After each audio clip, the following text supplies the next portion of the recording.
Hi everyone, Steve here. Welcome to Today I'm joined by Lady Jane Edwards. Jane, welcome. I'm very, very happy you could join us. Jane is the Chairman and Chief Executive of BBS Communications Group. She's also the Honorary Consul for France and has a number of other roles that I'm really fascinated to hear a little bit about too, Jane, particularly your roles with Brisbane City Council and with the Lord Mayor as well. So welcome. As we discussed at the outset, this is about having a chat over a coffee, a casual conversation. So what's your coffee of choice? My coffee of choice is now and always has been a long black coffee, and I do need a couple of them in the morning to get started. I'm not really a morning person. It's something I aspire to, but I'm feeling that in this lifetime I probably won't get there. Love a black coffee in the morning. Yeah. What's yours? Similarly, well, mine is an oat latte. I kind of moved away from the dairy thing. I jumped on the bandwagon, I guess, 6 months ago, and have never looked back. So that's mine. I'm similar to you.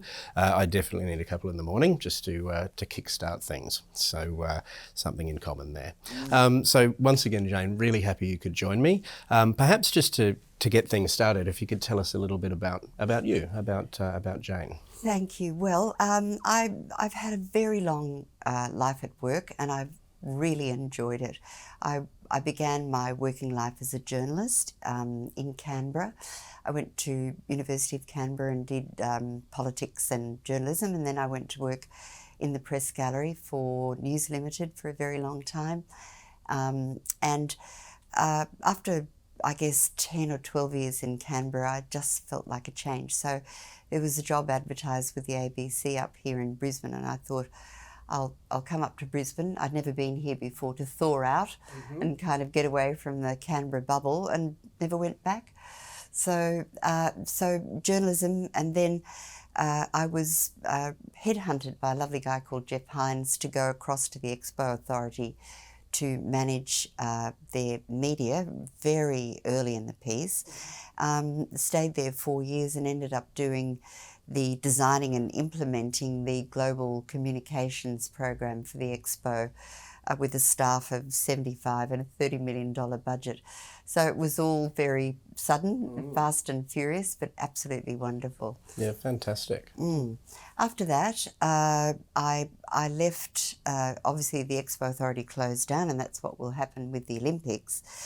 And everybody had to go and find new jobs. That's when I set up BBS Communications, because there really were no communications companies in the market at all. We were quite unique in Australia, really. So it's grown from there, and it's, we're 36 years into it, and still doing what I think is pioneering work in communications and enjoying it very much. Oh, that's wonderful. I'd like to maybe explore that a little bit further, and just in terms of the business, because, well, as we both know, we at RSM work with BBS Communications, and they certainly assist us to a great extent with our sort of communication and public relations side of things. So could you tell us a little bit maybe about the business, about where things are sort of now, how the future is looking for you, in what are, for all of us, I think, fairly uncertain times. We're coming out of a pandemic, we've got global conflicts, we've got some really interesting economic factors that are out there as well. So could you share a little bit about what that means for BBS, both at the current time and looking forward? Thank you for asking me, because I think I would say one of the proudest achievements for me is the longevity. So a lot of the people who work in it have worked in it, gone away, worked overseas, done interesting things, come back. So the longevity is a big thing. I think it's changed a lot.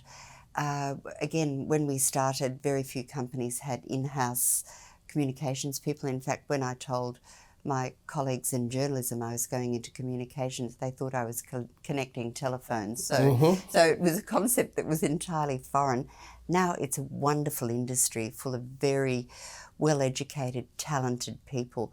I think BBS, one of the delights of it is that no 2 years are the same. And I think that's my journalistic background, where every day is quite different. So I think Lisa and I look back over our clients for the past, say, 5 years, and they're all quite different, because people come to you for communications when they want to refresh their profile, perhaps move further into a market segment to win more work, to be perceived as an employer of choice. So you need profiling for that sort of thing. But there's also the sort of crisis and reputation management. So it's same but different. Big and small businesses end up having problems that need to be dealt with, and it's great to be able to call in trusted advisors who can do that discreetly and get the job done. Yeah, absolutely. No, thank you so much for that. One thing that I'm really interested to get your perspective on, I guess, is the notion of challenges and the corollary of opportunity that comes out of challenges as well.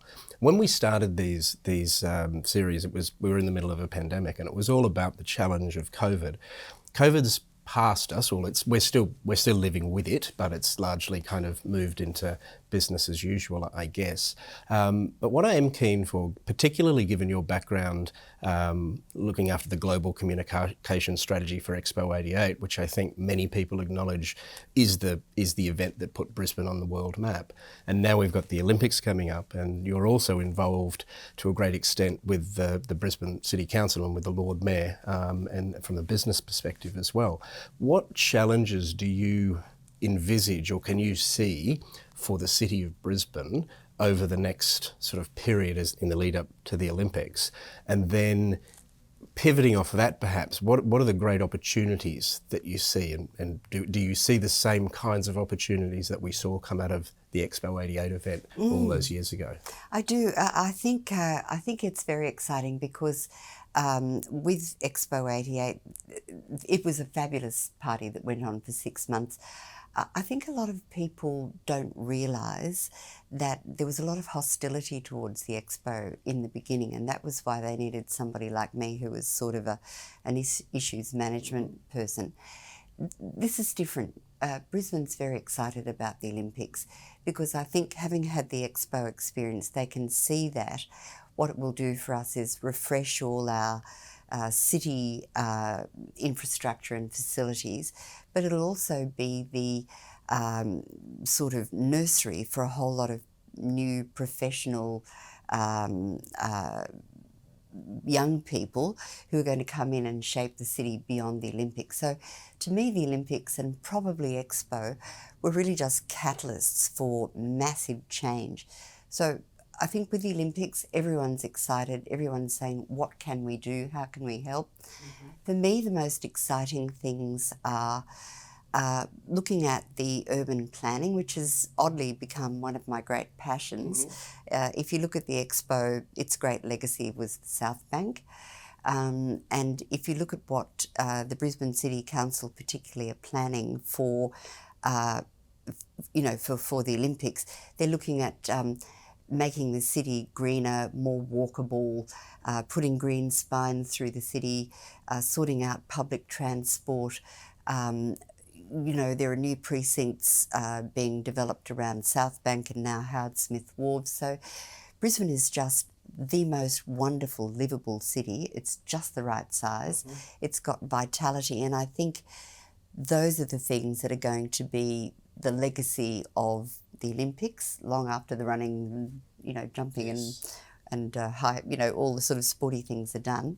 We'll have a great new city to be proud of. Yeah, I think it's wonderful. It's going to inject so much life into the city over the next 10 years and beyond.